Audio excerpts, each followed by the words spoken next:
Hello, everybody, and welcome back to another episode of the Point3 Podcast, Season 3, Episode 4. Thank God it's Wednesday. Thank God that, again, Point3 curse hasn't struck us. That news will be coming out the day after we record. Finally, some news coming out on the day that we record, specifically the Avengers Doomsday Cast. We'll be talking about that. We'll be talking about Daredevil, episodes 5 and 6, and Batman versus Superman. A look back at this movie on its 9th year anniversary. Was it as good as some remember? Was it as bad as some remember? Do we like it? Do we not? All things that you have to look forward to on this episode of Point3 Podcast. But we are your favorite trio of hosts, myself, Hero Scroll, Spider Brando, and Lou. Gentlemen, how are you doing on this fine Wednesday evening? It do be a Wednesday of doom. This could be one of the biggest days that we talk about. Could be potentially the Doomsday casting. Oof, we got to dive into that one. Yeah, the internet didn't break though. The internet's still here. So yeah, well, you know, for those hyping, for those hyping it up, sorry guys. But let's jump into the episode. We got a lot to talk about, like we said. If you haven't already, make sure you subscribe to us and you follow us wherever you listen to all your major podcasts, and make sure you join us on our Discord for all the movie nights and watch events that we have coming up. But as always, we always start off each episode with the 3 most important things: keep watching, keep reading, and keep nerding out. We're going to modify it this week a little bit today with 2 keep readings, because there's 2 things that we specifically kind of want to chat up. SB, what'd you read this week? I got One of Tomorrow. Great story. And first Supergirl book that I've read. I think she's a badass. I can't wait to see it adapted live action and Millie Alcock play Supergirl. I think she's gonna kill it.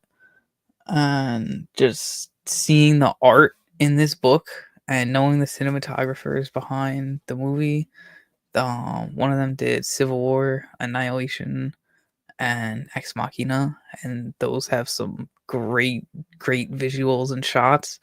And this being like a space adventure sci-fi, we're gonna get some good stuff out of it. So I'm very, very excited to see how it gets interpreted, and hopefully we get a tease in 4 months with Superman, or less than 4 months with Superman.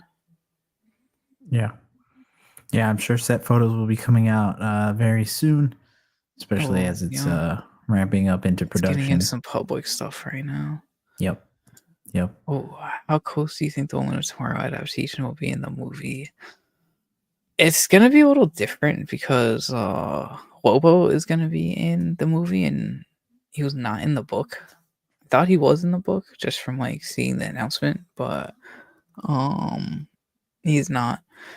I think it could be adapted pretty damn similarly. I can't talk. Similar. I can't say that word right now. Similarly. It's a tongue twister. Anyways, I think it could be pretty well adapted. A couple tweaks here and there. I don't want to spoil stuff, obviously, but some motivations and characters probably will be swapped, just based on stuff that we know. For sure. Overall, 10 out of 10 read. Sorry, I just wanted to finish that off. Oh, no. Great. I was going to say, I've heard a lot of great things about that story, and it's one for sure that once the movie gets closer, I'm sure we'll definitely do a deep dive on together for it. But my keep reading, Sentry. I know we kind of go back into this Sentry thing every so often, but over the weekend picked up some physical books of Sentry, from the first run. Reread them. Absolutely fantastic. We are going to be doing a deeper dive into Sentry's comic history in a week or so. So preparing for that. So yeah, that's part of my keep reading. Lou, throwing it over to you for keep watching. What'd you watch this week?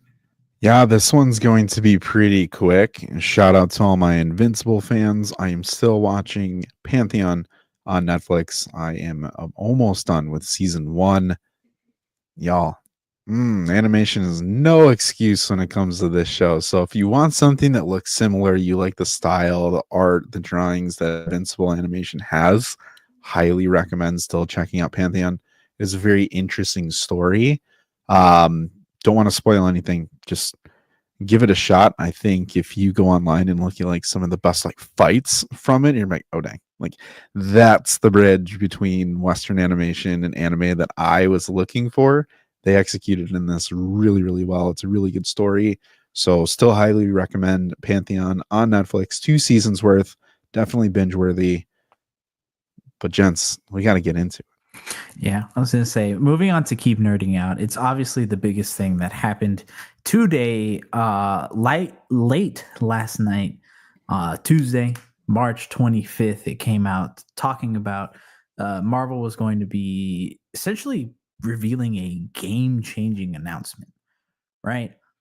Leading up till about, I want to say, I think it was like 11:30, 11:45 in the morning, that they started a live stream Marvel Studios and they started revealing the cast for Avengers Doomsday. They did it by revealing chairs for the actors. And currently, so far, 27 confirmed actors / characters for Avengers Doomsday. Going to read them off very, very quickly. But Chris Hemsworth, Vanessa Kirby, Anthony Mackie, Sebastian Stan, Letitia Wright, Paul Rudd, Wyatt Russell. Our first kind of big one that I think surprised a lot of people, Namor, Tenoch Huerta coming back, Ebon Moss coming back, the Thing in Fantastic Four, Simu Liu, Shang-Chi, character everybody's been clamoring for, finally coming back, Florence Pugh.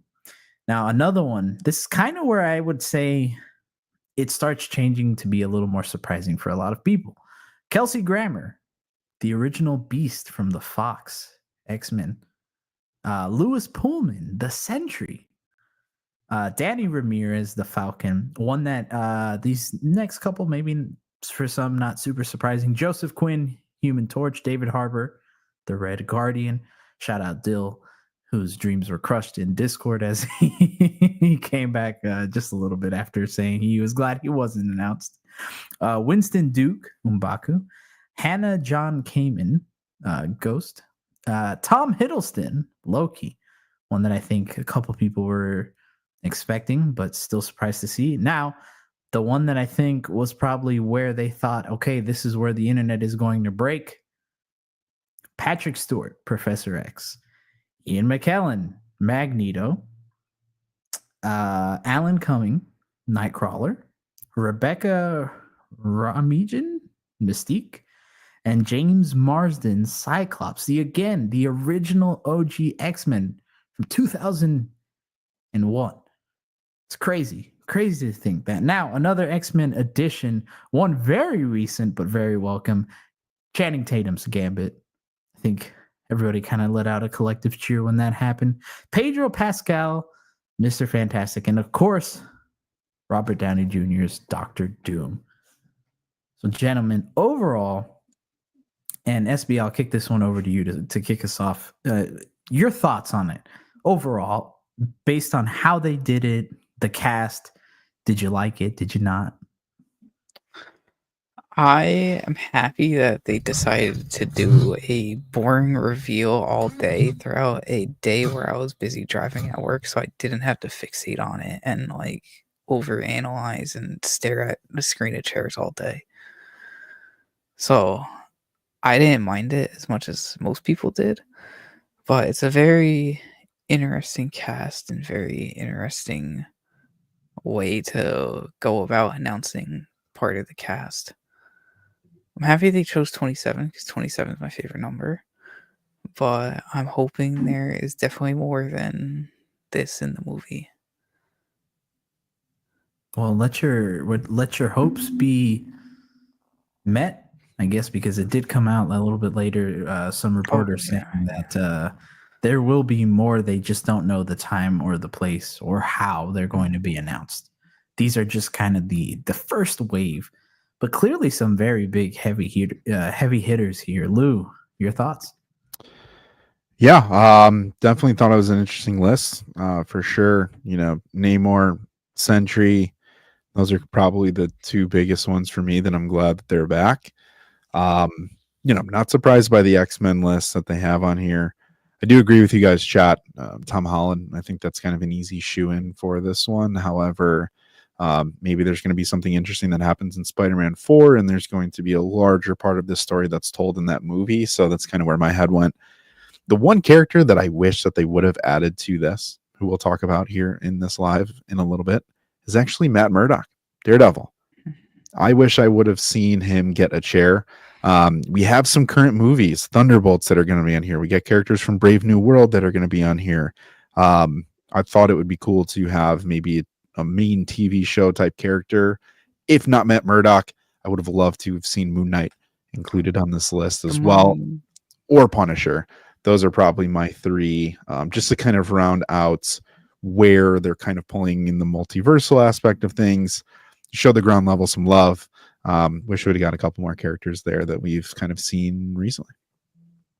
Yeah, I agree. I agree with you right there. And I think probably my biggest one is biggest surprise, at least, is probably Namor.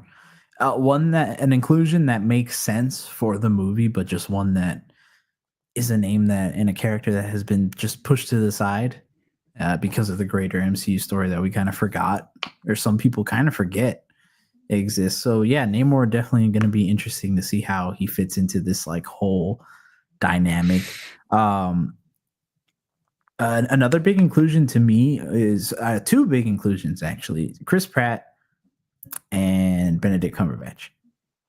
The fact that they didn't reveal those two makes me think that either they are going to have something dedicated for them later, or maybe they're just going to wait for them till Secret Wars. I don't see why you would do that though, especially for someone like Strange. I don't know that.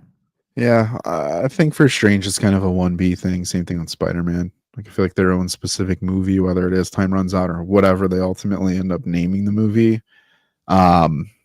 you would hope that maybe his part of the universe leading into Secret Wars is much bigger, which then kind of gets me to pause of like, okay, we have 27 characters.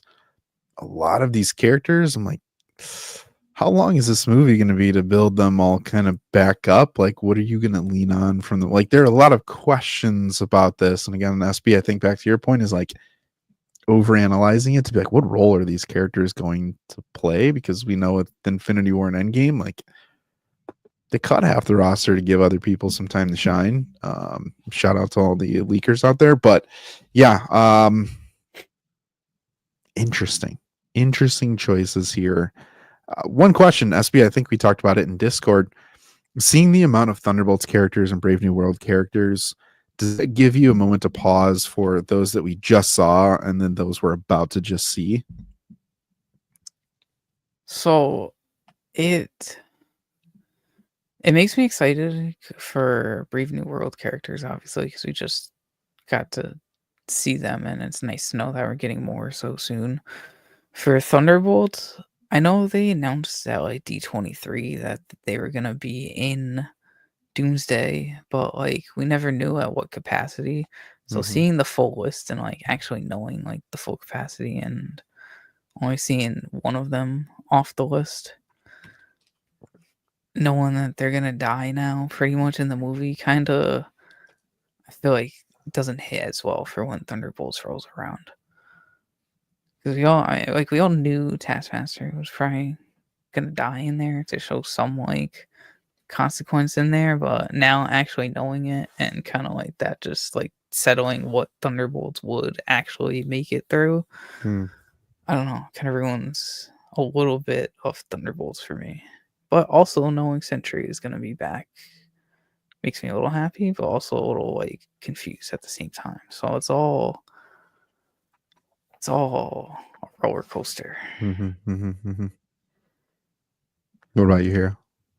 Honestly, I don't. it doesn't do anything to Thunderbolts for me because I think it's kind of something we actually talked about where it was like more than likely your core characters are going to make it out. I would say the most surprising inclusion is Ghost to come out of this as well. But I think we all kind of figured that, hey, Bucky, Yelena, those are definitely going to make it out. Like, those are your core characters that people would be devastated if something happens to them. And kind of like SB said, it was kind of already talked about that, hey, they are going to be in Doomsday. We didn't know how, and we still don't really know how. So I see this going a couple ways where they are just the characters we know and love, or they could be variants. So very well could include them in some different capacity and still have something to look forward to in Thunderbolts. But also, the way I see it is now you have a reason to invest into the characters of Thunderbolts. Like, it makes you want to watch Thunderbolts because you're like, oh no, they're going to come out again. Yeah. I know that, hey, this movie's coming out this year. Next year, I'm going to see them again. So it just gives you that reason. And now you can't hold over Thunderbolts the fact that, hey, no one really dies. You can't hold that over the head of this movie, technically, right? Obviously, things can happen, but I think I don't think it necessarily ruins the movie. No. Well, I want to throw another question back to you guys. We don't see Ruffalo and we don't see Chris Evans. Do we think that they're going to be a part of the second wave of characters that people are saying probably are going to be in this movie? I think so. I mean, it was confirmed by what, Variety or Hollywood Reporter, that Chris Evans was coming back. So I think it'll be wave 2. What will they do? I don't know. I don't know what they're going to do. All I hope is that, and quick little detour besides the question, I just hope they don't do this again. The whole chair reveal thing every 10 minutes for a 4.5 hour live stream. It was whack. Don't do this. Yeah. This was really bad. Yeah. And started heating up at the end, though. Did it? The last 2 hours were pretty swell with all the X-Men reveals. But what did they do that made it special?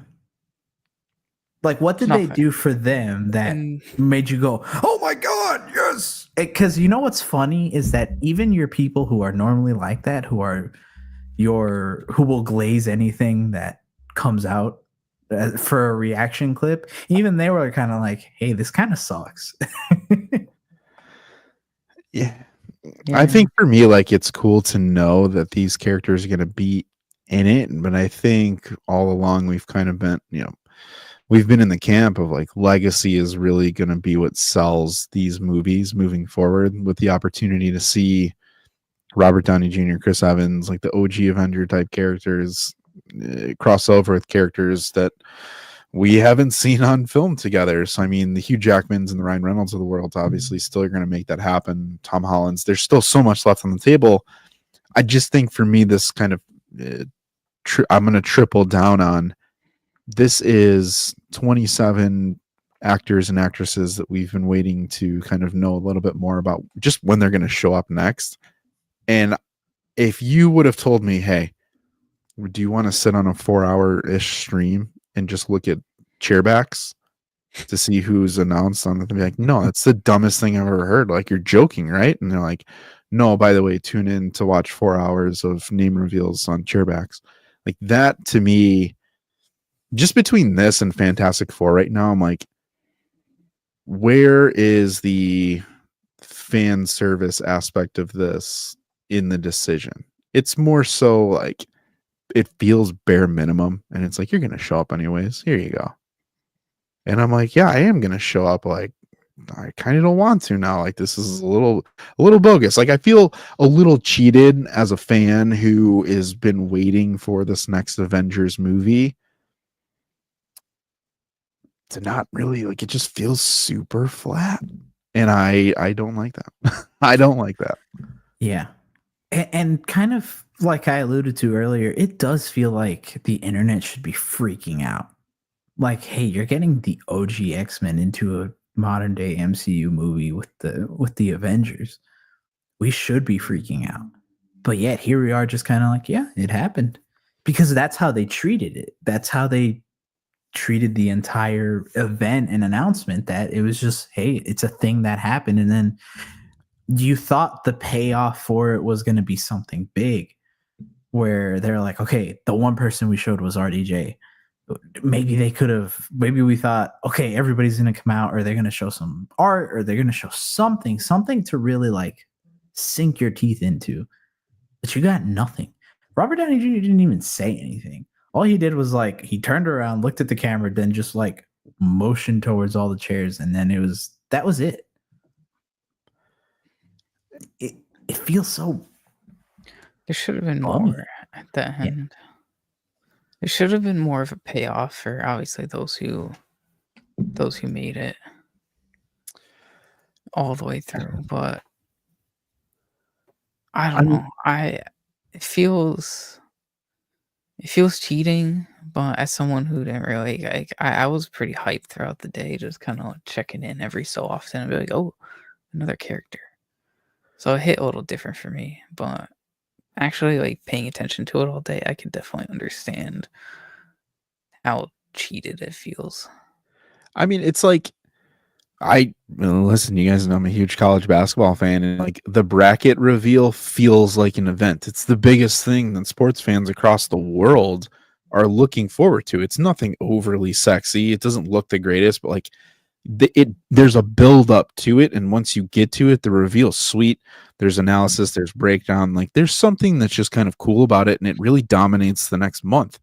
Dude, I easily, when this segment's done, I've moved on. Like I shouldn't move on from an Avengers announcement when we haven't gotten a movie in forever. Like, it's cool to know that it's there and we have kind of baby steps, but like we are decade plus into the MCU. This is what we're getting. Like, they went from a freaking Lambo, Ferrari, Maserati, and no offense to my peeps in the chat or anyone joining here, but like we straight up got like, you got promised something for Christmas and it's like, I'm getting you a brand new car and you think it's going to be a Lexus or a Jag, and they're like, I got you a nice Chevy, and I'm like, that's cool. It's going to get me A to B, but like, I don't know. Like, it's good and I appreciate it. You know what I mean? But like, give me my something. 7 years is when, by the time this movie comes out, it'll have been. I mean, it doesn't hype you guys up to kind of see like somewhat of a direction that they're going in. Like, we've been asking for the last year to kind of like, we have no idea what's going to go into it, and now they gave us a tease. Oh, they gave us a tease. But who they're bringing back, who's like, they wouldn't reveal everybody all at once, dude. Even I'll say this, I would have even preferred, almost like Kevin Feige did with D23 a few years back, of like, bro, you're in a room and you show the pictures and you're like, here's the announcement. We had to sit there, bro, and look at chairs with names. Like, there's nothing cool in my opinion about that. Could just one about your day, and then just. I did go. Well, here's but that's the thing though. When I heard it was coming out and it was like, oh, the biggest thing's happening. First off, I was like, yeah, right. I was super skeptical of this is gonna be bigger than the RDJ announcement. I doubted it, and like as Discord was starting to come in, like it was cool, and I wanted to see, but like there was no part of me that wanted to keep this stream up throughout my day to see what was happening. I was like, just let me know when it's done. I was looking to see when it was done because I know when I was going to finish. That's what I really wanted to see. Like, when's the total list happening and it's set so we can look at it 1 through 27 and then talk about it on the live stream. I was hoping. I got scared for a second that it was going to go until the live, and I was like, damn, they're going out of. They're really going to do it all? Or I really thought that's what they were. I thought it was going to be like a full 24-hour stream, to be quite honest, at the rate they were going. But and the funny thing is, I also just like, I would check back on it every so often, or I would let Discord tell me. But for a couple of them, once they started with the X-Men, I did put it to the side while I did a couple of other things here at the house. And the funny thing is that, and this is why I say this isn't particularly a good way to announce it. Alan Cumming. The chat went, who? Then I like, saw a lot of Marsden. People were like, who? I saw a lot of tweets that people were like, who was it? The Mystique's actor. Mystique's actress. Yeah. It was like Google just had 1 million people Google who is Who Rebecca is that? Romijn. But bro, but that kind of goes back to the point of like, what direction is this really giving us? Like, we're getting characters that we haven't seen in but long, and now all of a sudden we're going to be like, oh, they're going to team up with the Avengers, and we're like, cool, who are the Avengers? And like, we don't know. Cool, they're going to team up with the Thunderbolts, so we don't even know if they're going to even be called the Thunderbolts when the movie is done. Like, there's still so many things for me that are up in the air where I'm like, am I really, how much Ian, like, do we know how old Ian McKellen is? But old. He's pretty up there, No offense to him, but he's old. Bro, my guy's got minutes of screen time written all over this. So for me, I'm like, how deep is this really going to go? Patrick Stewart, every time he shows up, my guy gets caked real quick. So for me, I just like, the X-Men pieces are cool, but at the same time, I'm like, if we would have had incursions, something happen, like some of these other movies that we've talked about in these last phases, kind of give us a little bit of a general sense of where the greater MCU is, I think it would have been pretty cool. But this, I'm like, okay. Sure. Yeah. And that's the thing, right? Where it's just show some care. That's what I want. Just show some care. Show the fans that you care. It just feels lazy. It's really lazy. And Nate asking a question, would you have taken what we got or nothing at all? I mean, personally, if Marvel came and told me, hey, I'm going to present to you the entire Avengers Doomsday cast, and we're going to do it by presenting chairs, I'm going to be like, no, I don't want it. Mm-hmm. I'll wait. They're going to be like, no, but wait, you don't get it. We're going to tell you everybody who's in it. Or, most of who's in it. Nah, I'm okay. No. I don't want to see that. Show me something else. Yeah. It just... I'm with you, SB. I think it's cool that we at least have something, but just for me, that it didn't really move the needle. And again, I think a presentation, a stronger feel of passion would have been cool. A stronger I hear you fans would have been cool. Again, if they let Feige out of level 50 of the basement in wherever in the Disney compound, then that would have been sweet. This is the way I see it, right? The one comparison that I see it in my head as someone who's big into video games. Announcement trailers suck unless you get actual gameplay. If I just tell you, for example, Spider-Man 3 2028, I don't give you anything. I just say Spider-Man 3 title card reveal. Sick. I'm gonna be like, oh, okay, cool. And that's hyped it. As fuck. Bro, but there would be people that would be super hyped for that, though. I mean, good example. Yeah. but genuinely, were we not hyped most when we people got would Avengers care. When we saw... Just think of the Phase 4 timeline reveals. They're just names going up there on the screen, and we all freaked out. But it's different. It's a presentation. That's different in its own ways. Dude, I look at like... The hard part is like, we have to remember how large the MCU fandom is. It's a global fan base, man. It's a global fan base. And I'm sorry, I hate going back to the... I don't hate going back to... I got to stop saying that. I love going back to the anime world. Dragon Ball, Super, we're announcing something. We're dropping something for like that. Toriyama dropped something. We're like, let's go. Insane. We got nothing from the Russos. And they're like, well, we already did it at San Diego Comic-Con. Bro, do it again. You do it once and you're like, you guys are good for the next couple of years, right? Because we've given you dirt. Yeah. In the public, baby. Like, we can't forget. This is where I go back to. We can't keep letting Disney Marvel get away with this, because we're just fodder for them, and we're just money. Like, I feel like I'm a ticket. And they got. Yeah. Going back to Dill's comment of like losing money on the Marvels and the budget, and they don't bro, no. Take someone from Disney on ice and throw them on there and skate someone's name and like do something. Give us effort. Anything.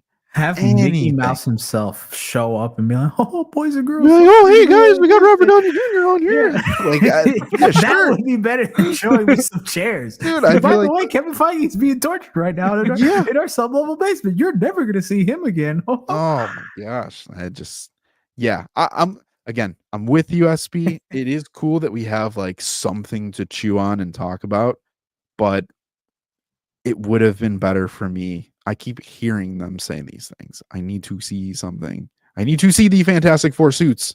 I need to see like when are we going to get these pre-movie event level cool things to hype us up besides teaser trailer number 1 that really kind of like on hindsight, like, are you guys excited about the Fantastic Four teaser trailer still? Like, do you wake up and you're like, damn, that was really good? No, I would highly doubt anyone says that. Superman 1, however, though, I still think about that every day. Thank you. I rest my case. I was gonna say, call me when something fun happens. I thought this was whack all the way through. It was cool to see some names come back, but myself personally, I was not a fan of this, and I would throw this in the trash, never to be seen again. But did you guys like it? Let us know. Let us know in the comments, because I did see some people online have like genuine reactions to this, and if you're excited for it, that's awesome. It is cool. I'm glad you can be excited for me, because I can't. Not over this. Can't wait to see James Marsden be like, "To me, my X-Men." I'm like, get out of here. That's when I need to go pee.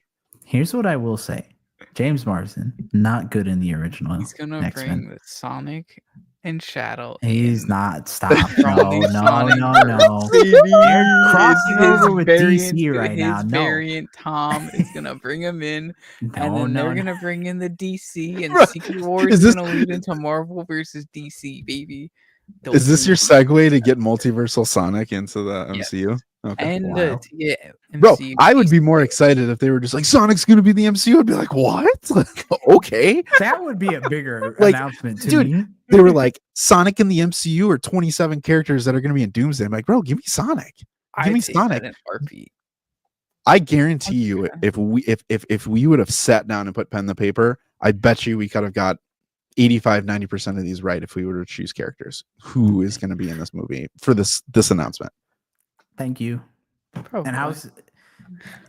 And we even called it a while ago when we said, hey, if these movies want to have like any shot to be bigger than like Infinity War and Endgame, out of 27 though, that's a pretty good percentage though. Yeah. And back to what I was saying, we said a while ago, if this movie wants to be better, what do they have to do? Bring back all the original Marvel characters. And what are they doing? Just that. For 5 minutes of screen time. Their chairs got more screen time than they did. Dude, for real. That's going to be crazy. Rome's Sentry.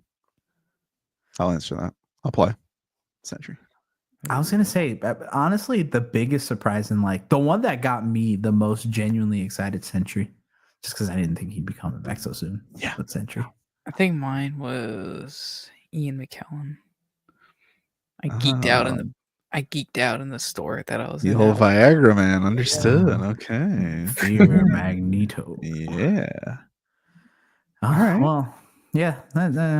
Enough about that though. Let's talk about something else. Talk about something that we're all, at least I hope we all are, liking a lot. Daredevil. You know what I had a genuine reaction for? What? A lot of freaking scenes in Daredevil. There you go. Better segue than me. Daredevil episode 5 and 6. Sorry, you said genuine reaction earlier, and I was like, oh, I want to use that because I was crashing out while watching Daredevil last night during a couple scenes of like, holy shit. Kick us off, man. Yeah, man. What'd you like about him? Dude, those anybody that doesn't like Daredevil Born Again throughout up to episode 5 and 6 needs to kick rocks, because they legit gave us everything that people have been asking for with the Netflix show in these 2 episodes. They have already done it all season. People haven't seen it, but they legit fed it to us in this episode. Amen, brother. We're in spoiler territory now. So yeah, sorry. If you haven't watched Daredevil 5 and 6, come back for the Batman vs Superman talk at a later point. We're gonna spoil that too, though. So yeah, so go watch it and then come back. But anyways, everyone's like, "Oh, where's Matt's faith in this season? Where's Matt's faith?" Even though he was shown throughout the whole series and that like how disembarked he was, as we've been talking about throughout the past couple episodes, and now he goes back to it, and everyone's like, "Oh my god." He's really like he's that's the point of the story, and the point of the plot is to show him losing his faith and then it's slowly coming back and realizing throughout his actions and throughout how he can't really do what he wants to do to save people as just a lawyer. It's character development, and everyone's finally understanding it.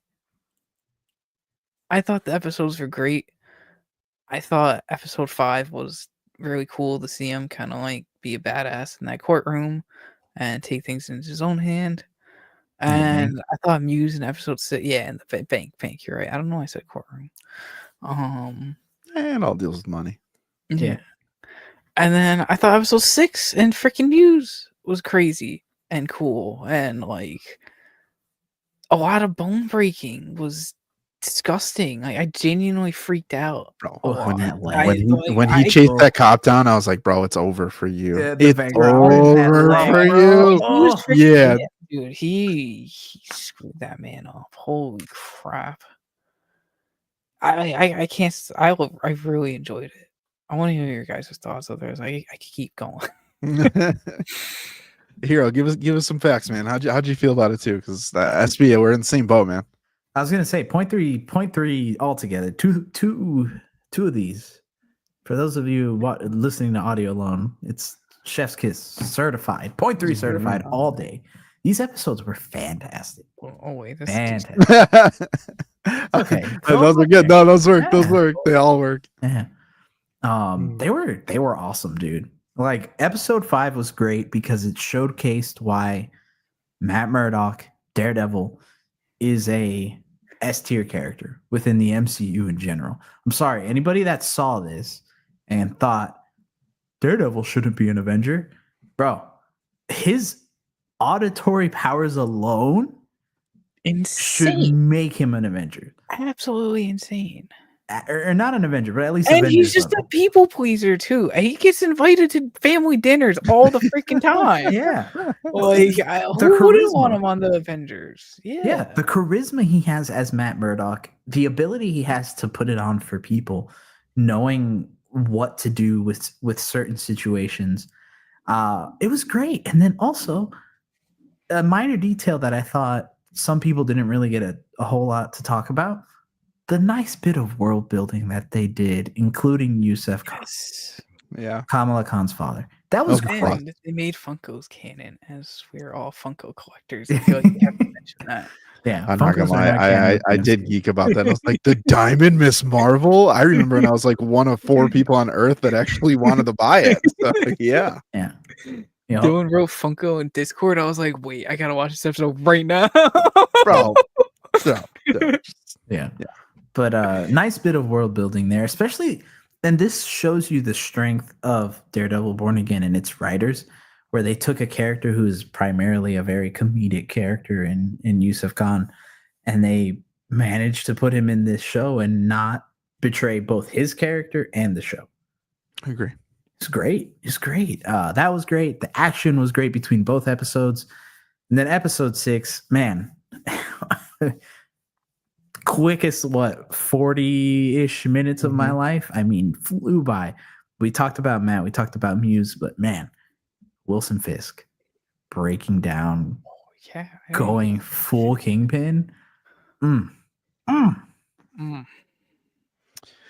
I think that point right there is where my expectation is people are probably going to feel that the show's going to end more Netflix-ish. I think the missing link to this, for as strong as Matt has been throughout this entire series, I think the Fisk aspect of the show has been where it's lacking. But again, to that point, Flip, you're saying it. They're building Fisk slower than Matt, which I think is a really strong choice. Because typically in these shows, I think you rush the villain and you cook him a little too fast. So when he gets to the end, he feels overdone in a lot of ways. And it feels just very simplistic in nature and very predictable. I'm not saying that you can't guess where this is going to go, but I think people probably guess that like Fisk and Matt would stay on that same trajectory, and they both did kind of peak at a similar time. I just think the Fisk build has been a little more reserved, but I think that's more of them showing his nature and kind of who it is that they're presenting now, which feels very different from the MCU Fisk that we got beforehand. But I think they're setting him up to be a nasty future villain in the MCU. We'll see what they do by the end of this. We'll see what they do and set up for season 2. But I do say, you know, in the next couple episodes and kind of on the road to the finale, I think people are probably going to echo more of this feels like Netflix. It feels really good. This potentially could be the best MCU show. I think we'll hear more consensus around that just based on how it's trending and the fact that Muse got away, which shout out to the show real quick, because we didn't get much Muse. And I think, SB, we were talking about this, what our thoughts were for episode 5 and 6. We were thinking, like, you know, Frank and the Punisher, they're going to do something, they're going to team up, they're maybe going to fight someone. We know that Matt's on his road to kind of, you know, finding out, you know, if he wants to really, you know, reclaim that mantle of Daredevil and kind of hit the streets again now that White Tiger is gone. Which, by the way, I thought that was a really cool story with, oh my God, I keep saying Vanessa in my head. What's Ayala's, what's her name? Ava. Ava kind of came in and she's kind of that catalyst in a way to carry on the White Tiger story, because a lot of us were like, we wish we saw more White Tiger. And I think this is a way that they're kind of carrying on that White Tiger lore, all while setting her up, but at the same time progressing the plot. Angela. Ava. Who's Ava? Somebody's got to be Ava, right? Somebody is. I don't know.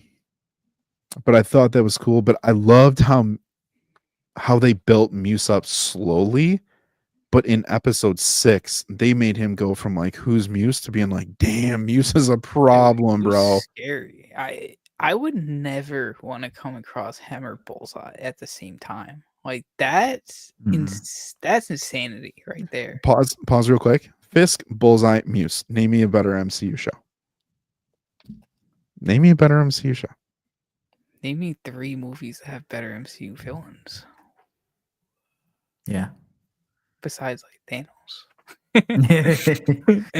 Bro, but I mean, the fact that we can say like now, like it's probably like 3 of the better antagonists, like 1 main and 2 subs that are nasty. It's crazy to think about. I saw some people kind of going in like into the comments of certain TikToks and stuff being like, oh man, I wish like Muse was more like unhinged and more like gory with what they do in terms of, you know, his art and what they do in the comics. And I'm like, well, one, even though yes, this is a mature show, they're not gonna have like guts. They're already pushing it with the blood and stuff I was like that they were getting away with. I was like, yo, I can't believe they didn't put like a warning out for people that have like a blood phobia. I was gonna say there was that there's a lot that tube that he uses to suck blood. Disgusting. That made me.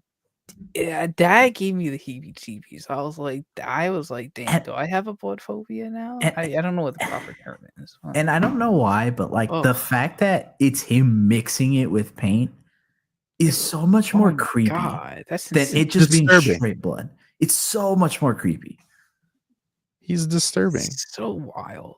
Yeah. And dude, they build up to that because like they tease it, they show you they carrying, and then you see that guy ultimately is dead. But then when the janitor guy comes in and like he's building up the suspense, like I love the writing of the show because they put you in someone's perspective, but also like with Fisk right now, it's a lot of anxiety, drama, build up with like the anticipation of like what is going to happen, from the kids in the school singing that terrible song all the way to the janitor guy, or janitor, the Sanitation. Sanitation janitor, sorry. Like not getting to the point. It's like, bro, spit it out. And then he's like, it's mixed with like, it's blood. And then you're like, what does Kingpin do about this? And even he's shocked by it. Right. Think about it. Kingpin is shocked by it. Yeah. It's great. Yeah. Something Dylan bringing up a great point. Jack Swordsman hitting the streets and even coming out in as himself too. Again, great bits of world building where these are the types of things that would happen within the MCU, that these characters would somehow, in some way, just intersect. Even if it's for a little bit, they would have interactions, and they might not be like huge and grandiose, but they would be something to kind of see and watch. Yeah. Swordsman being another good example. Is there a better show that is handled in the MCU modern day storytelling of a particular location to where you know that they exist? Like, I think this is the first show that's actually, besides She-Hulk, but I think the way that they went about that was stupid. But just the subtle pieces here of like White Tiger exists, Vigilantes exists, Muse exists, Swordsman's doing his thing, rich guy by night, and he's just slapping people with his sword by day. Like, I think it's super cool. The world building aspect of New York City right now within the MCU, between episode 5 and 6 alone. Yeah, I agree. I think Hawkeye was like the first stepping stone a little bit, and they kind of took that and just ran with it for Daredevil. Yeah. Listen, I think this is a really cool thing because Falcon and the Winter Soldier was good. But I will say, like, in this show, and I'm not trying to get ahead of myself, but this is just real fan talk at this point. I wish that they could have Spidey show up in this. I really do. I really do. But I just, based on how things are set up, seeing Frank again, and I'm going to call for this 10 out of 10 times. I think having, my bad. That was perfect timing. Lewis fitting his own sound bites in. Hey, it's 2025. What are you gonna do? Yeah. Hello, Frank. Guys, I think this is a perfect spot at this point in the story for us to get Moon Knight reintroduced and reassimilated into the MCU. I'm not gonna lie. Oh man, don't do that to me. Please. Don't do that to me. You get a Moon Knight cameo? Oh my god. Protecting the Travelers of the Night with what Muse is doing right now. 60 plus people. Like, Muse has been doing damage. I was gonna say that too. Yeah, that's a huge body count, dog. Especially in Hell's Kitchen, New York City. Yeah, I loved Mark Invincible. I loved Matt's reaction when he's listening. Like, that whole scene, going back to the auditory thing, I thought it was an awesome scene when they were in the conference room and he hears old boy's heartbeat and he's like, something's wrong. And then he's like, you could tell he's like, I don't want to tell you that there's 60 people that have gone missing because I know what you're going to do if you hear this. You can't help yourself. And he's like, here it is. It's like, yo, oh man, Charlie Cox, you are very good at what you do. And the way that they play with the audio, right? Between even they do it really, really well in the final fight between Muse and Daredevil when he's choking out Muse and the Ayala girl is on the table being drained of her blood. And you hear the heartbeat getting slower and slower, and you're like, is this Muse or is this her? And the camera goes back and forth, and you're like, oh crap, it's both. And you're like, is Matt gonna kill him? Yeah. Is Matt gonna kill him? As they keep cutting to Kingpin absolutely demolishing poor Adam.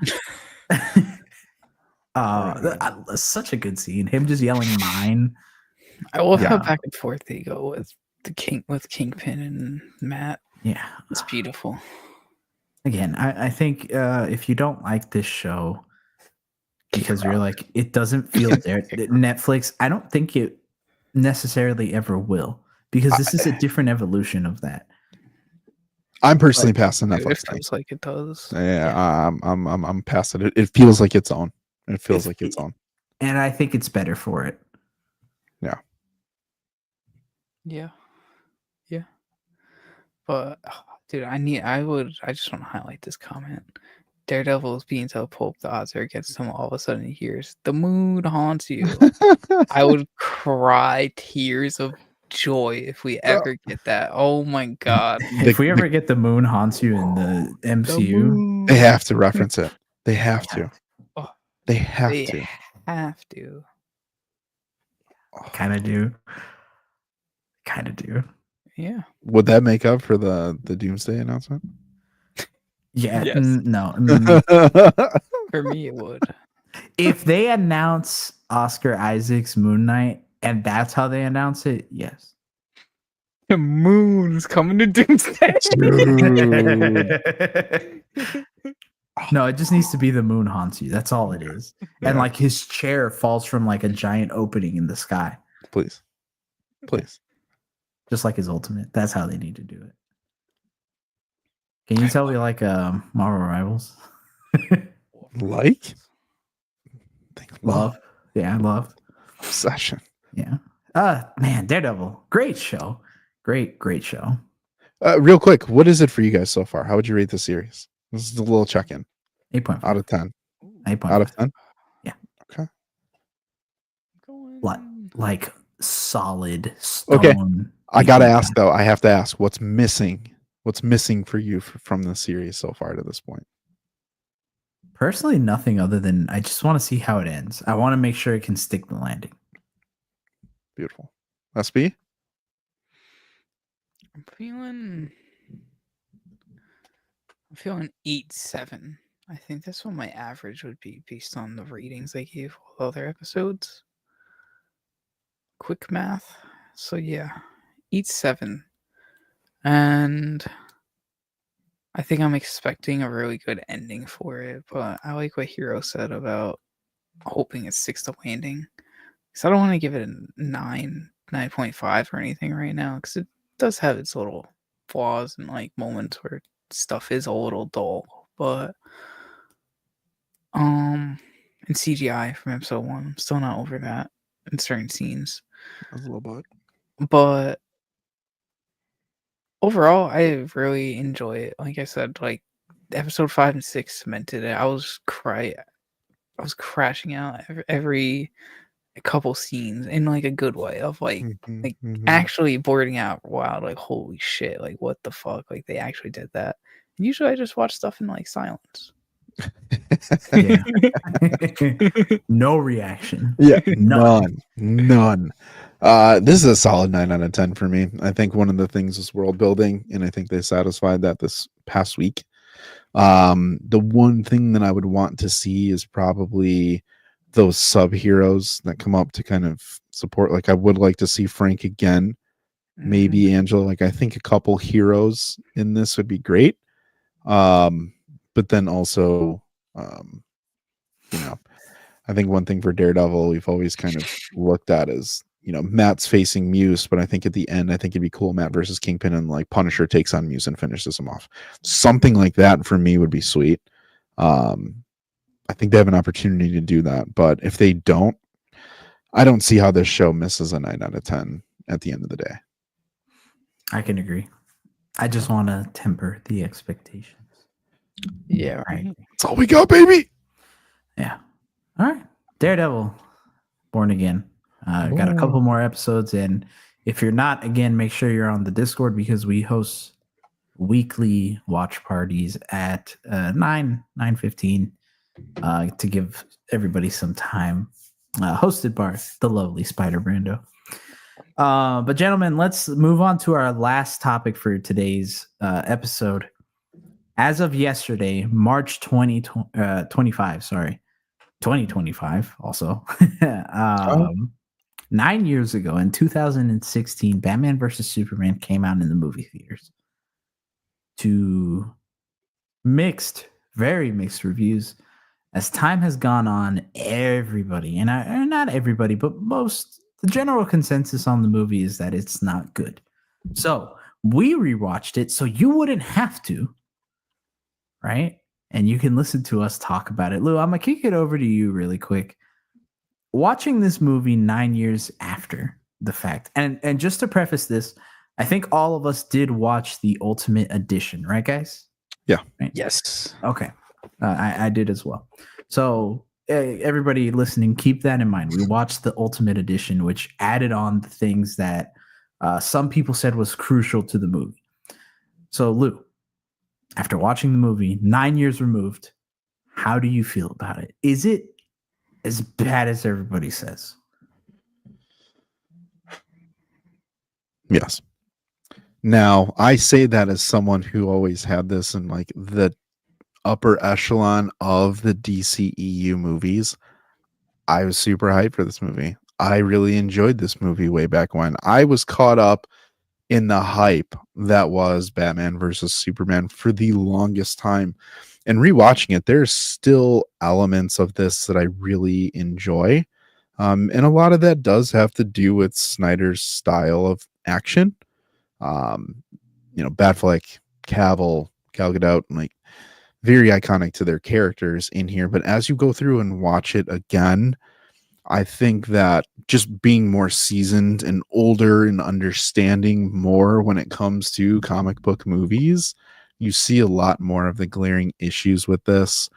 And you put that on top of all of the work that we've done for the road to Superman and knowing who Superman is. When you watch this back, you're like, I found myself saying, why? Like, why?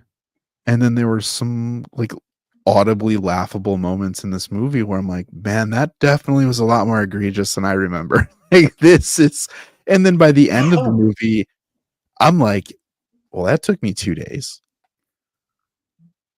So at the end of the day, and we'll talk more about why, this movie failed. At the end of the day, this is one where I would put this at like the top of the list of like a DCEU redo. If we could redo this movie, just tear it down and just build it back up, I'd love to do that. But yeah, we'll get into some more details about it. But what I thought was an okay movie, I definitely look at it now and they're like, do you recommend this? I'm like, no. Yeah. SB, how about you? I enjoyed it more than I remembered, the theatrical cut at least.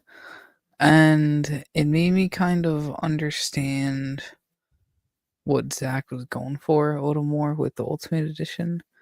I think this was definitely the edition to watch over the theatrical.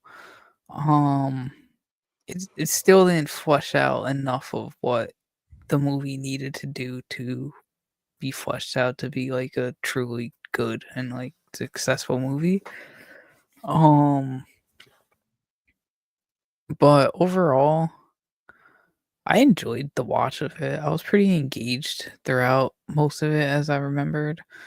It definitely has its flaws and gripes, and from coming off of one who just read like all Superman for all seasons and getting like all different styles of Superman, it still was just like, damn, like I didn't really like the tone for Snyder's Superman.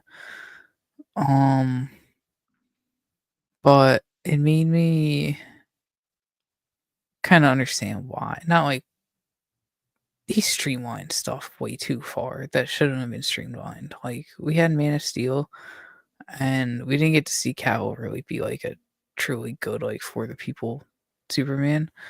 So seeing that turn real quick and then just dying, I did not like too much at all.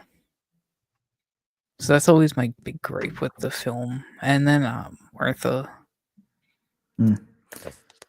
That's just still the not hit. Real quick on that, the Martha thing, because I think when you take that moment itself and watching it back, you know it's cheesy at this point. You didn't know that it was going to happen when you first watched it, but now you know, like, it's been memed. Like, it is just a joke. Like, Martha. Like, my mom's Martha, your mom's Martha. Let's go save everyone. Like, we're best friends now all of a sudden after you just killed half of Metropolis. Fine. But the hard part, and why I don't think this is a great scene, where I can understand more so where Snyder and team were going with this, it's two pieces of that coin, but you never connected emotionally enough with Superman to make that hit the way that I think it was intended to. And I don't think that part of Batman, where he was so personally affected by what happened to all the people in the beginning. Go ahead. I was just saying that it wasn't conveyed enough. No, and it felt rushed to kind of be that pivot point for the remainder, final climax and resolution to the movie. So from that perspective, like, really seeing it, I did pause afterwards and I was like, is this really a bad scene? And I was like, yeah, I really do think at the end of the day, it's a bad scene. But the core of that, why it's a bad scene to me, is the portrayal and representation of what Superman is, because of the tone of Snyder, what they're showing. There's no hope, the gods, like all the stuff that we're probably going to talk about here. It just all leads to that moment where I think it was supposed to be like, bam, here you go. And it was just a no. So don't love it. Yeah. This movie is, for myself personally, it was a chore to get through. I found myself pausing. I found myself rewinding. I found myself having to take like longer breaks to go do stuff and come back and watch it. And normally that's not the case. And it isn't even so much a Zack Snyder thing, because I like Man of Steel. Heck, I'll even say I enjoyed the Justice League cut, Snyder's cut. But this was just like, it was so just boring at times. That it made me feel like, why am I watching this?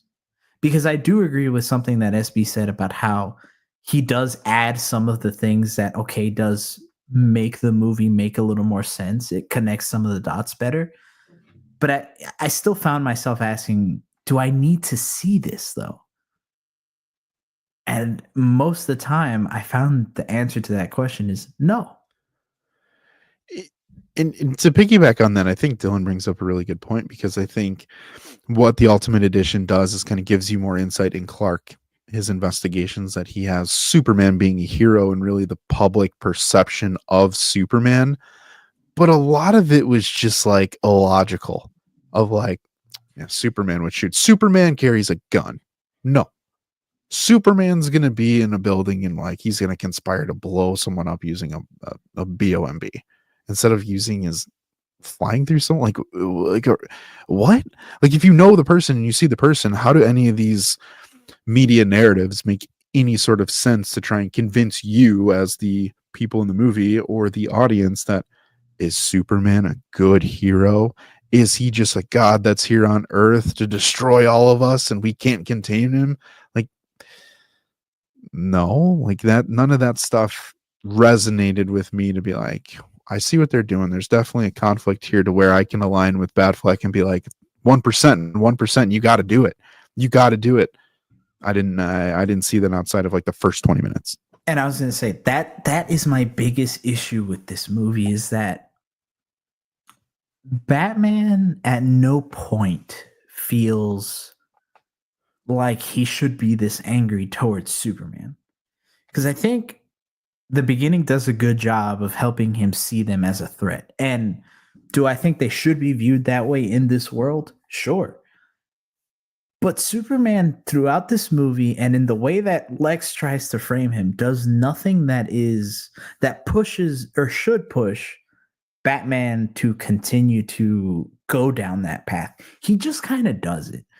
And when he gets called out by it, or when he gets called out on it by Alfred, by Clark, by almost everybody that, kind of interacts with him, when they're like, hey, why is Batman so bad? And why are you doing this? He's just like, because I can. No, and to me, the biggest part of it is when at the party at Lex Luthor's house, Clark goes up to Bruce and they're talking about Batman, and Clark is like, he's a vigilante, he's thinking himself above the law, and he just goes, well, it's kind of hypocritical, don't you think? Because Superman does it, and it's kind of like he provides no discourse into that conversation. He's just like, no, you. It's like a kid, and it's very dumb.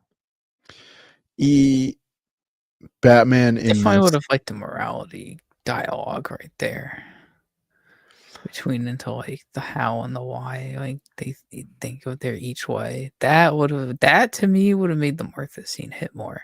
If we had like a couple more dialogue scenes between there, like give me some like Daredevil Punisher type conversations. That would have hit.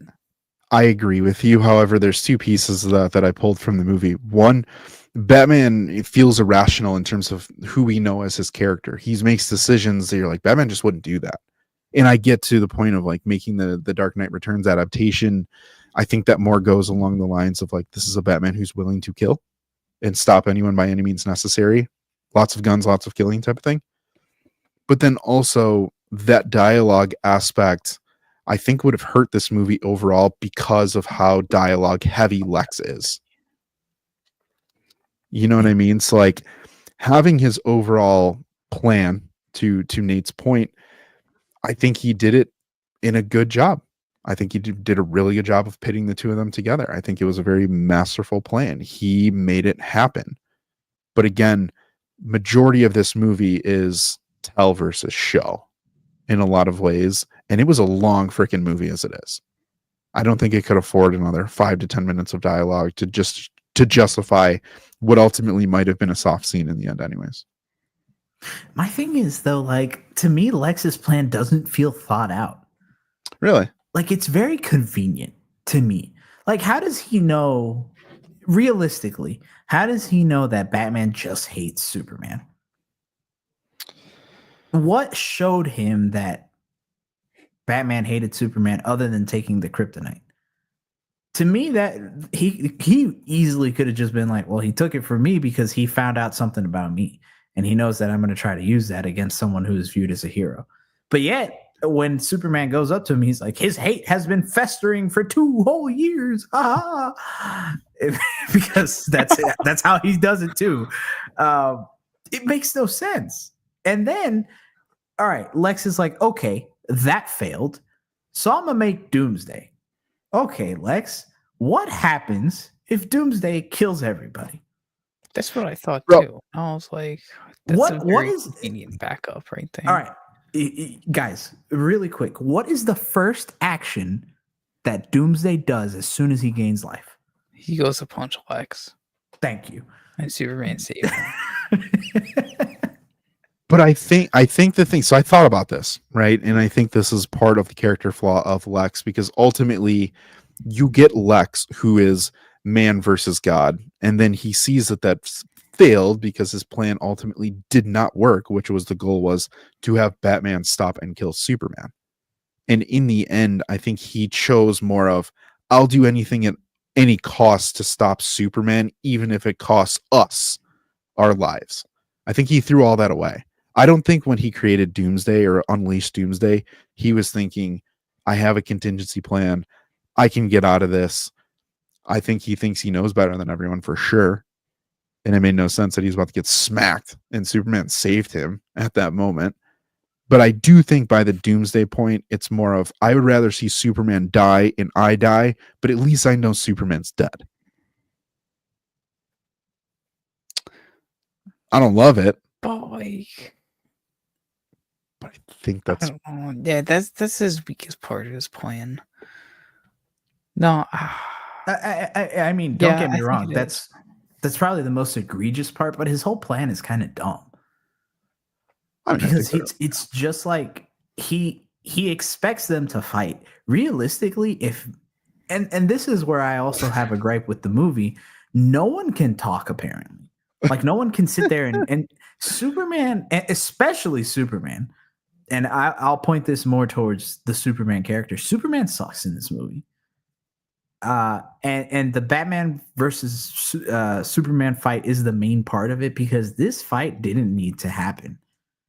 At no point is he trying to actively talk to Bruce down from it. And Bruce, keeps escalating. No, Superman keeps escalating it. Yeah. He comes up to him and he's like, hey, you're right. Bruce attacks him with stuff that isn't doing anything to him, that isn't a threat. And then he's like, I don't want to listen to you, basically. And Superman's like, okay, I'm going to throw you through this building. It's such a dumb, it's such an egregious betrayal of Superman's character. Even for this movie, if you ask me, I don't see him doing that. Different isn't really great and doesn't really work in this movie for me, especially by the end of it. I think one thing to really point out with this as well, there's and Nate, you threw it in there, like seeing the Trinity and the awesome shot. Like, again, there are awesome shots and moments in this movie that are really cool that I think do stand the test of time for sure on rewatching this 9 years later. But if you were to take Wonder Woman out of this movie, would it really affect the movie after you guys watched it again? Like, would that move the needle for you one way or another? No. Not really. Not really. So, like, knowing that there's the Trinity of DC in this movie and it's one of the worst movies, it's like, where did you had to have gone wrong, man? And I don't disagree that Batman would have died, but the feel that you get for Wonder Woman and Batman at the end of this after Doomsday, that whole thing just seems jumbled. Like, Clark all of a sudden can be like, hey, let me stop fighting Doomsday to just zoom over here to go save Lois and have a moment in like slow-mo and then be like, you know what? I have to go kill him. I can't take 30 seconds to heal or fly up to the sun after I already did that after getting nuked. Like, I think I'm going to go holding kryptonite at like my weakest and be, yeah. I don't want to talk to anyone and figure this out. I don't want to talk to a guy who throw it also. Or, also. Or Wonder Woman. I was literally about to say, how about the other metahuman that's Doomsday run for his money? Yeah. Like, bro, you can pose next to each other, but I think the decision for him to just be like, especially when he was lassoed up. Say again? Especially when he was lassoed up. Bro, like, it makes no sense. A master strategist, one of the strongest metahumans, and then all of a sudden, old Clark is like, damn, I took a nuke in space, but like, I think I can do this one for sure. Like, let's go for it. You know what also pissed me off too about that? When Batman was like, oh, I'm going to go lead him to the spear. Doomsday was chilling on an island with nothing around him. No, like, it was already damaged as shit, and like he wasn't doing anything. He provoked him. He was just looking at like the plane go by. Come to Gotham. And then all of a sudden Batman's like, I'm gonna lead him to the spear. And then start shooting at him, and then Doomsday starts firing back, and then following him to Gotham, and then blowing up all the cities and everything. And I'm like, you just watched and complained about Superman, and like your whole vendetta for Superman is because he's blowing up cities. And like, I was fighting someone blowing up a city. To his point, then now he just said the same thing. To his point, he did say the port is abandoned. However, on the way there, Doomsday definitely hit a lot of buildings that were not abandoned. Buildings, yeah. Hey, listen, people were down there at work. Right there. He could have just flown in, got the spear himself, flown back, and then Doomsday probably would have been there.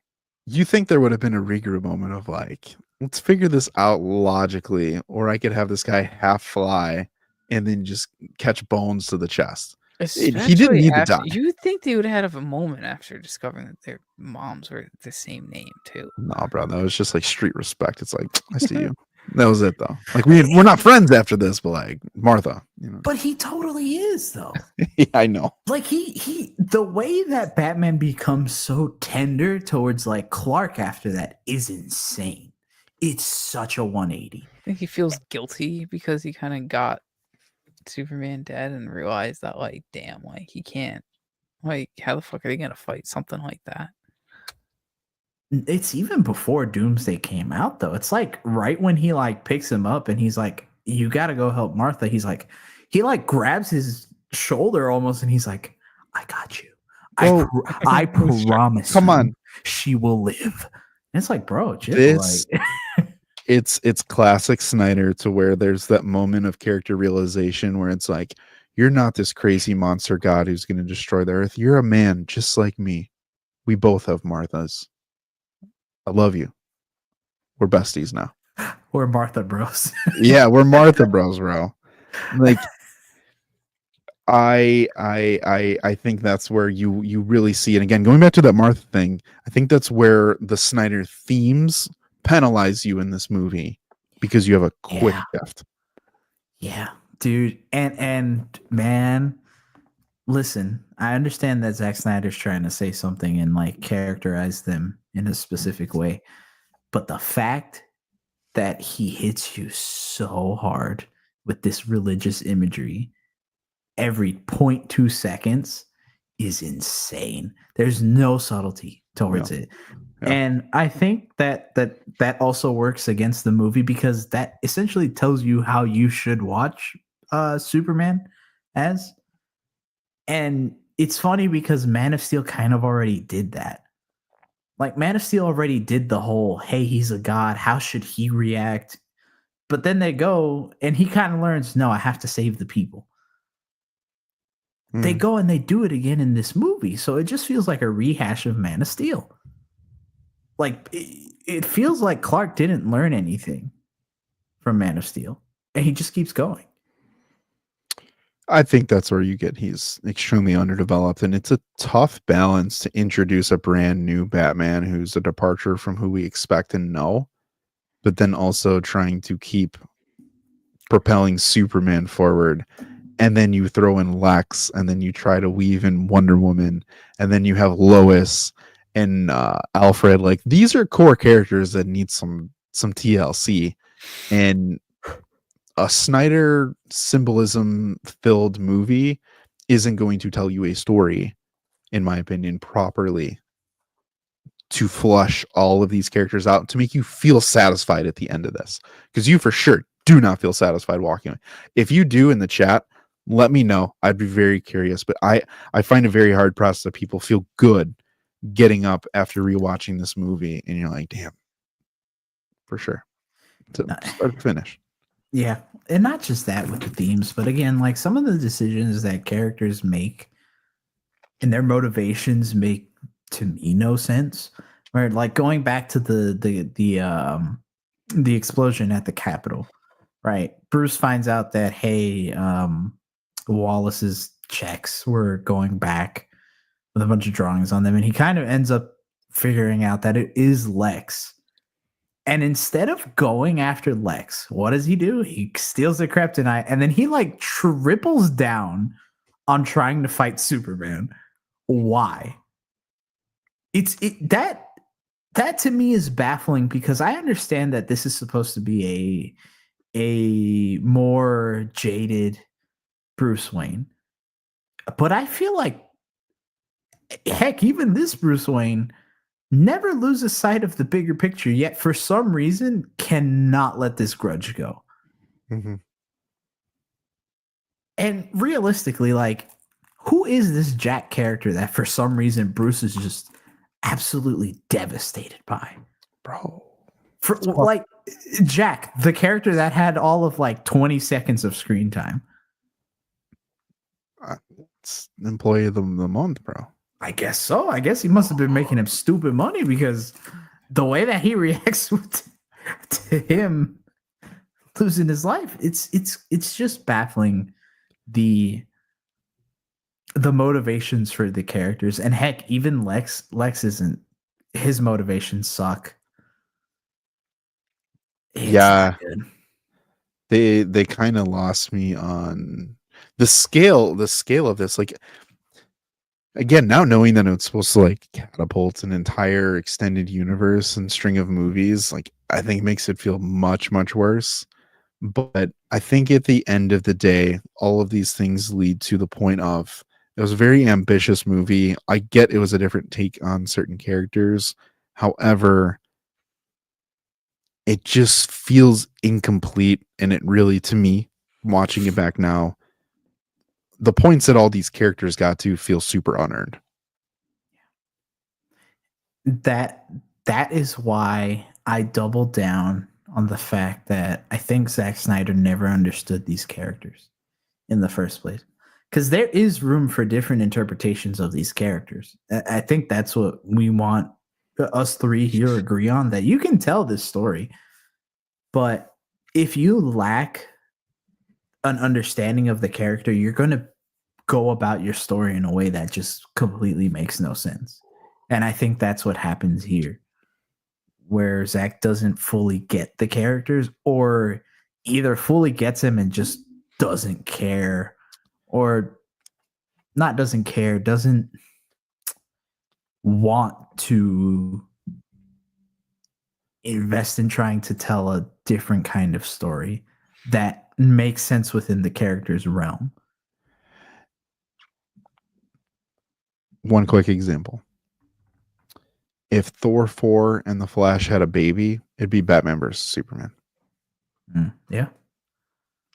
The Taika-ness of Thor 4 just overwhelming the character and making Thor feel the worst he's maybe ever felt in the MCU, with just the head scratching question marks and the decisions the characters make that we got in the Flash.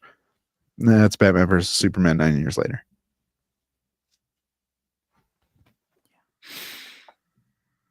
Yeah. Oh man, this movie didn't leave me feeling great. And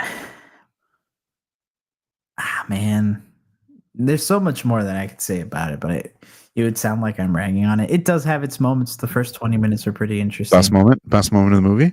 The beginning. More specifically? The part where Bruce is running through the city, seeing Superman and Zod fight. Why did they choose a Jeep Renegade though? Like that's the car that's the car you're whipping through the streets in. I'm like, bro, I couldn't do that in a Jeep Renegade Trailhawk. That's not happening. Back in 2016, it was though. It's not. It's not happening. It's not happening. Just 0 to 60 in 10 seconds. Marvel had Honda and Audi and all the other car brands. Yeah, that's true. That's very true. Batman warehouse fight. Yeah, that was a good moment as well. Yeah, I think that was my favorite moment.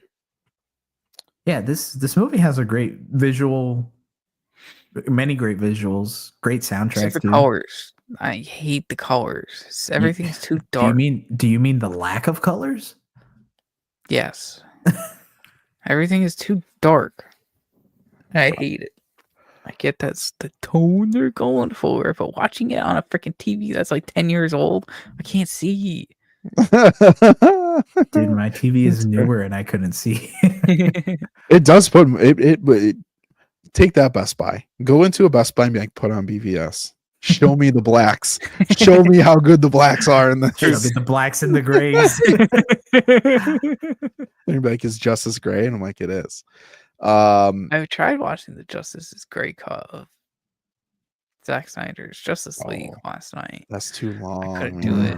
Dude, 4 hours. they started showing like ice and everything, and I'm like, this is just disgusting. Like, I can't white that. Like, what am I watching? And then I turned the real version on, and I'm like, oh, it's not even that much better. I'm like, how do you make ice and like something that's supposed to be like a bright white look so dark? Yeah, makes no sense. Guys, I want to give an honorable mention. One of the most egregious parts of the movie, but one part that I thought was actually still super cool. The end of the nightmare scene where Barry shows up to Bruce and he's telling him like, you were right all along about Superman. I'm like, dude, at the time, knowing that like the Nightmare Batman and Darkseid and stuff, like the foreshadowing for Darkseid that Lex has, at the time, that was super cool. That was super cool. Sorry, I'm laughing at our chat talking about specific scenes that we won't mention here. But Respect. The nightmare sequence, I don't love it.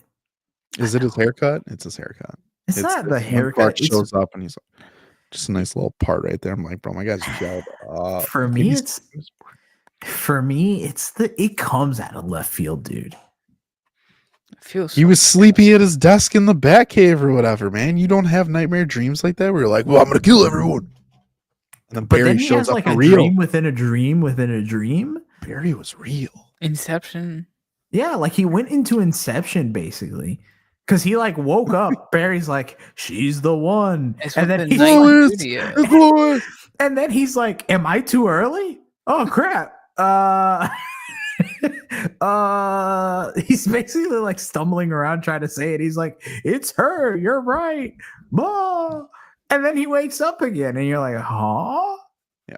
I don't love the fact that they kind of like give Batman this weird like supernatural connection to like the future. And bro, what are you talking about? My guy was rising with the bats in the beginning of that movie. Are you kidding me? Worst scene in the movie. Worst scene in the movie. I texted you guys in Discord. I hated that so much. He falls on the wall. He's like, oh, my knee. And then the bats come and he's like, rise, my friends. Dude, I thought I clicked the wrong movie for a second. I won't lie. And then they were like, Bruce, stop. And I'm like, no, wait, what the heck? Yeah. And it's just, I was like, is he got bat powers now? Bro, with the hardest soundtrack going in the background, and this little kid with his like little knee-high socks is just like levitating in a well. And then you got the other sequence where he goes to like the funeral home. Or the what's it called? The not funeral home, the cemetery, whatever, mausoleum. There you go. Where he goes to the mausoleum and it starts bleeding, and then this bat creature's like, bah! Yeah, and like bites him, and then he's like, oh crap! You don't like them spooky bats? Isn't that what leads into the nightmare sequence? Bro, that's the dream within a dream within a dream. So he has 4 dreams, basically. Hey, man. MLK had 1. Didn't work out well. Listen. All I have to say about Batfleck. Okay, did you guys think that he was a good choice in hindsight in this movie? Did he warrant a second, third, whatever? How many? What, 4th or 5th appearance?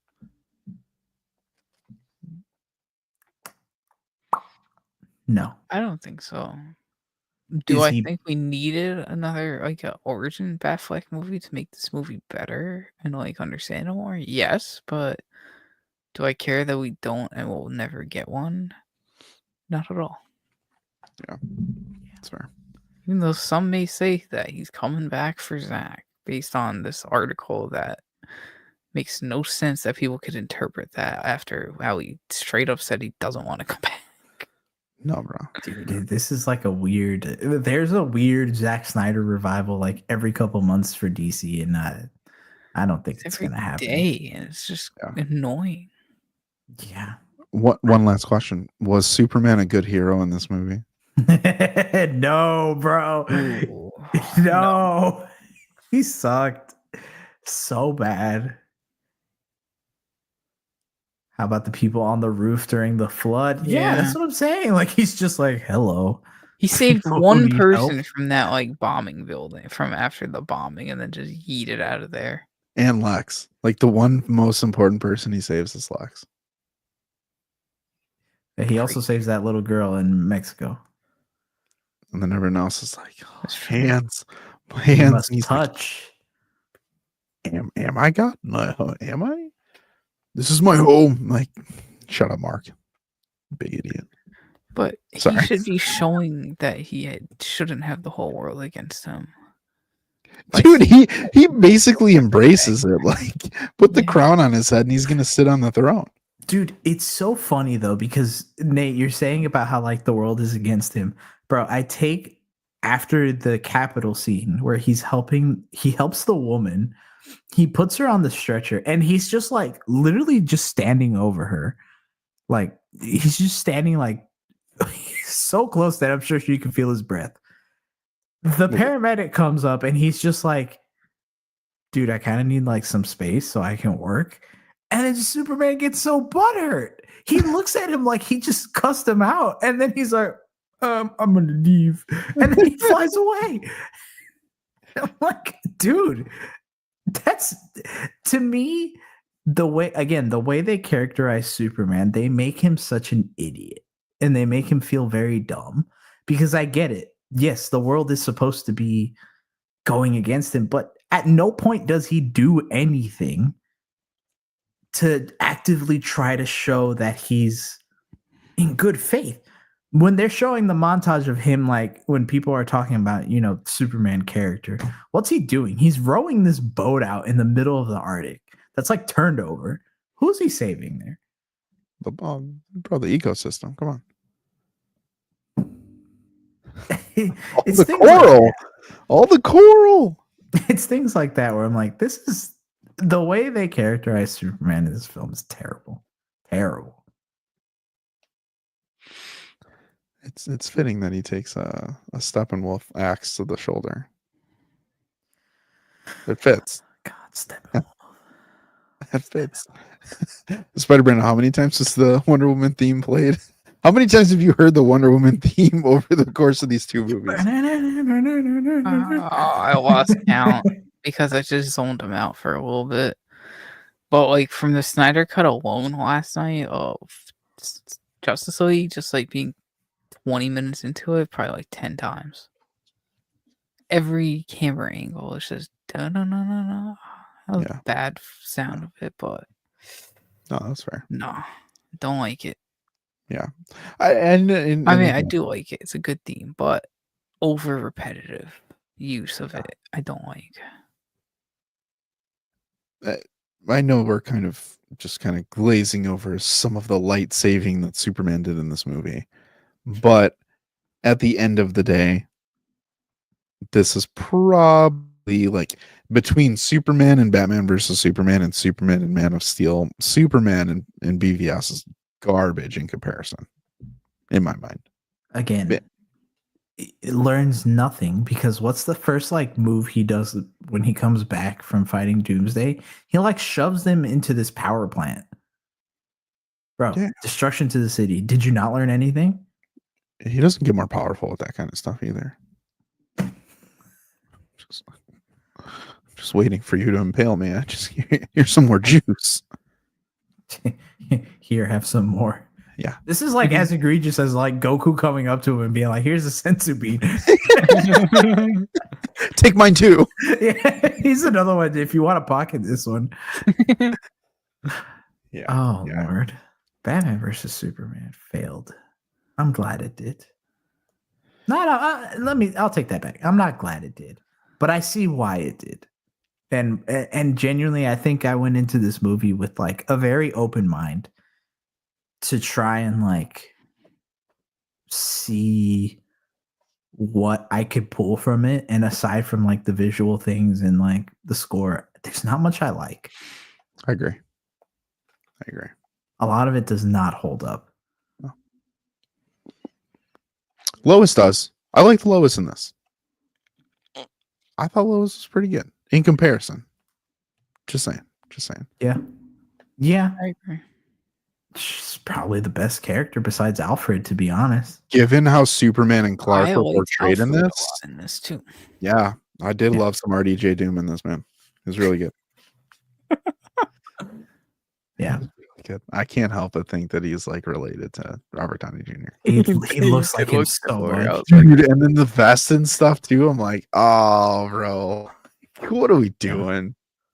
Yeah, no, Jeremy Irons Alfred is actually pretty good. Kind of a sick name too. And shout out my boy Conquest, catching them GGs early in the movie. Dude, I forgot. I saw it. I was like, wait, that's Jeffrey D. Morgan. I know. Casually getting guilty. And then Flash comes. They're like, oh, it's a perfect fit. Yeah, no, duh, it is. You guys dropped the ball there. Yeah, it's so funny how many people they had casted for this already. Yeah, right. Because even Chris Pine is in it with Wonder Woman, and that came out 2 whole years after that. Mm-hmm. And he's just chilling there in that picture. All those actors are there. Dude, that picture It's somewhat of a plan, but that was kind of cool though. The reveal. Yeah, the reveal of it is good. That was pretty cool. What, the picture? Yeah, for Wonder Woman. Yeah, that was cool. All right, who's swaggier, Matt Murdock, Charlie Cox, or Batfleck? Is that even a question? Give that crown to Matt Murdock all day. Murdock, even as Daredevil, he shits on Affleck. It's both. All right, Batfleck versus Daredevil, hand to hand. Who wins? Straight hands, no powers. No powers, but CGI. Probably Batfleck. Oh, Batfleck. If you take away the powers, Batfleck. Not inside a warehouse, outside of the warehouse. I don't know. I think I'm going Murdock both ways. Especially after what I saw last night. That dude, he'll lunge at you like a bat. I have to go to the comments. I have to go to the comments real quick, bro.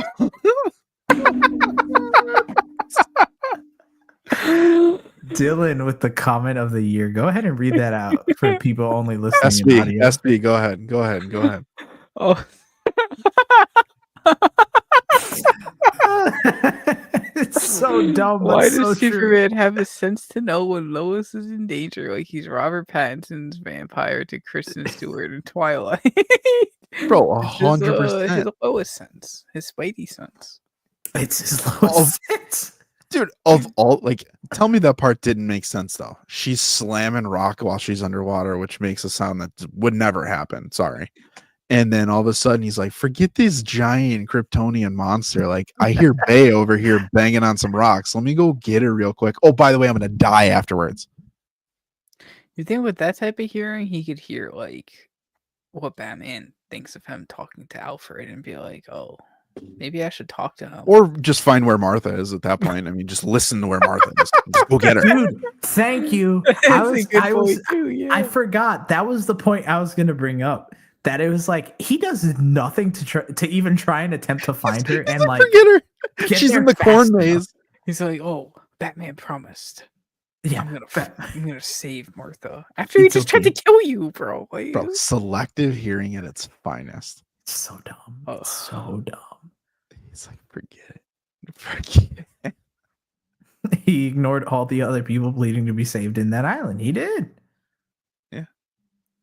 Because you know why? He threw Doomsday into a power plant. He can't hear them. Probably. Maybe. But you know who would have heard him? Murdoch. Matt Murdock, baby. Murdoch for sure, baby. Matt Murdock. Oh man. Oh. Right, I'm done with it. I was gonna say I think that's all I have to say. Rating out of 10, really quick. Ooh, 6 out of 10. Bro, give it a 4. I'll split the difference. 5.5. Nah, it feels too low. 6 out of 10. Guys, it feels better than a lot of DCEU movies, so it's probably a 6 out of 10. It's gonna age gracefully as we go through and we rank that. I'm like, damn, is this a 10 out of 10 DCEU movie? Just kidding. I go 6. I go 6. The visuals and the audio and the soundtrack score, all that stuff are like, they're really great. I told you guys, I literally like made a CD at that point to play in my car all the time on that freaking soundtrack. So I know it very well, and I still like every once in a while listen to it. It is good. That should never be the main parts of a movie, though. That you like what carries the movie? The soundtrack. The soundtrack. With the moments? No, like literally only the soundtrack. SB? I'm gonna give it a 7. I enjoyed it when rewatching it. So you just lied to us for the last hour and a half, or what? I mean, I gave my gripes with it and everything, but Brave New World better be a 10 out of 10. All right, it better be a 10 out of 10. Sorry. I gave Brave New World a 7, didn't I? You did. That's why. Dude, I think you started like a 6. Yeah, 6. I'm going 6 then. I was thinking of 4, bro. This is a 4. It's a 5. 4 out of Can we 10. do that math? What's the math? 4 for me. That's my math. 14 divided by 3. Or 16? I don't know. What'd you say? 12? Well, you 5.3. 5.3. Okay. 5.3 is the consensus. Also, Lex putting that Jolly Rancher to dude. There is no amount of money anybody. Oh, dude, that was crazy. Oh could my do God, that if pissed they me could off. put their grubby little fingers all over a Jolly Rancher and then be like, "Put this in your mouth." I don't know you. Put this in your mouth. Never. Bro, big Lex. He does what he wants. Shout out the LexCorp sign. The LexCorp sign was pretty cool. Jesse Eisenberg was not. Yeah. No, I'm talking about the sign to his company, like the literal LexCorp sign. Yeah. That was cool. You know what's funny? I'm glad that we did rewatch this from a Lex perspective before we get Nicholas Hoult and his Lex. Because I think that's the number one thing. I know this isn't about Superman, but it's something that we'll probably talk about and make more comparisons, because this is probably one of the, obviously the modern iteration that we got of Lex, but a lot of people think that Lex just isn't a character that can be told live action anymore in a modern day. So he can. I agree. But here we are. That's it, gents. I think we're done. Appreciate y'all in the chat though, sticking with us. This is we powered through this one. I know. Very eventful day and very eventful live stream. So again, everybody that stayed with us to watch it live, and if you're listening to this later on, thank you so much. We appreciate everybody. Tune in next week where we'll be talking about a comic book history of Century along with some other stuff, probably more Daredevil and whatever else ends up happening between here and next week. But everybody, we have been your favorite trio of hosts. Myself, Hero Scroll, Spider Brando, Lou. Again, subscribe to us if you're not, and follow us on our social medias, on our Discord, wherever you listen to your podcasts. This has been Point3 Podcast signing off. And as always, everybody remember to do the 3 most important things until next week's episode. And just keep watching, keep reading, keep nerding out. Have a great night, and we will see you next time.